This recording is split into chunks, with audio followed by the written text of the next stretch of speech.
Who is this guy? Zohran Mamdani അമേരിക്കയിൽ മുഴുവൻ ration കട തുടങ്ങി കൊടുക്കാമെന്ന് പറഞ്ഞ് വാഗ്ദാനം നൽകി ന്യൂയോർക്കിലെ മേയറാവാൻ പോകുന്ന ഇയാൾ ആരാണ്?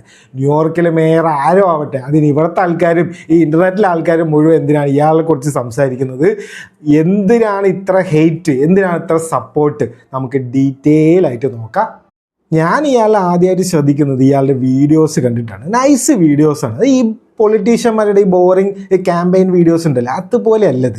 ഇതൊരു ആർട്ടിസ്റ്റിക് ഫീൽ ഉണ്ട്. അതേപോലെ പുള്ളിക്കാർ ഭയങ്കര സ്മാർട്ടായിട്ട് ഒരു പ്രൊഫഷണൽ ആക്ടറിനെ പോലെയാണ് ഈ വീഡിയോസിലൊക്കെ ഉള്ളത്.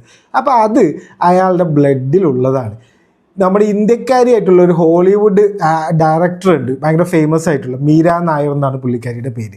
മീര നായറിൻ്റെ മകനാണ് ഇയാൾ. അപ്പോൾ ആ കാര്യമൊക്കെ അവിടെ നിൽക്കട്ടെ. എന്താണ് പുള്ളിയുടെ ഐഡിയോളജി, വാട്ട് ഈ സ്റ്റാൻഡ്സ് ഫോർ എന്ന് ചോദിച്ചു കഴിഞ്ഞാൽ ഡെമോക്രാറ്റിക് സോഷ്യലിസ്റ്റ് എന്നാണ് പുള്ളിയെ തന്നെ വിളിക്കുന്നത്.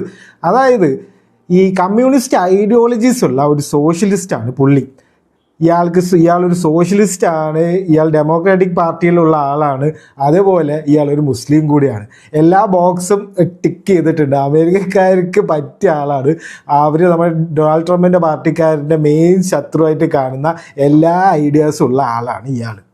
അപ്പോൾ ഇയാൾ ന്യൂയോർക്കിലെ ആൾക്കാർക്ക് വാഗ്ദാനം നൽകിയത് എന്താ വെച്ച് കഴിഞ്ഞാൽ free health care, free education, അതുപോലെ പോലീസിൻ്റെ ഫണ്ടൊക്കെ കുറയ്ക്കുക, അതുപോലെ ഗവൺമെൻറ് തന്നെ ഇനി ഓരോ റേഷൻ കട പോലത്തെ ഓരോ കടകൾ, സാധനങ്ങളൊക്കെ മേടിക്കാൻ പറ്റുന്ന പോലത്തെ കടകൾ സ്റ്റാർട്ട് ചെയ്യുക. ഇത്തരം ഐഡിയാസാണ് പുള്ളി പറഞ്ഞത്. അപ്പോൾ എല്ലാവർക്കും അറിയാലോ, അമേരിക്ക എന്ന് പറഞ്ഞ ഒരു ക്യാപിറ്റലിസ്റ്റിക് കൺട്രിയാണ്. അവർക്ക് ഇങ്ങനത്തെ ഐഡിയാസ് ഒന്നും ഇഷ്ടമല്ല. പക്ഷേ ഈ ന്യൂയോർക്ക് എന്ന് പറയുന്നത്, അവിടെ ഈ അമേരിക്കക്കാരനേക്കാളും കൂടുതലുള്ളത് മൈഗ്രൻസ് ആണ്, പുറമേ നിന്നുള്ള ആൾക്കാരാണ് അവിടെ ഉള്ളത്.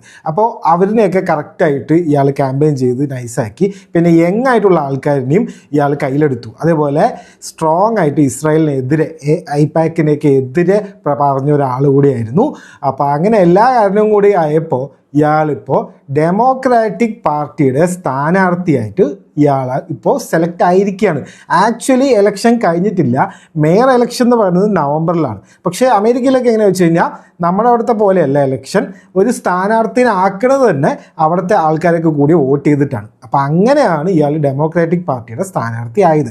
ന്യൂയോർക്കിൽ എപ്പോഴും ഡെമോക്രാറ്റ്സ് ആണ് ജയിക്കുക. അപ്പോൾ അങ്ങനെയാണ് എല്ലാവരും പറയുന്നത് ഇയാൾ മേയറാവും, നവംബറിൽ മേയറാവും എന്ന് പറയുന്നത് അതുകൊണ്ടാണ്.